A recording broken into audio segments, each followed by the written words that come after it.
Hello guys, welcome to this new video tutorial.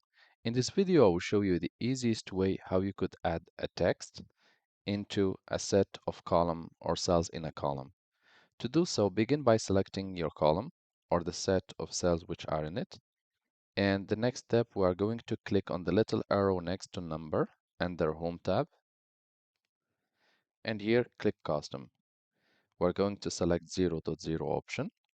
And here, since we want the text to appear next to our number with a little spacing, we're going first to insert quotation mark, space, and we're going to type our text. Again, quotation mark, and click OK.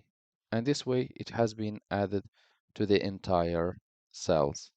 To do so for the entire column is the same way. However, you can always just replicate or select one cell which you have edited for now, click Format Painter, and you can apply it by clicking on the letter of the column, and it should be applied to the entire column.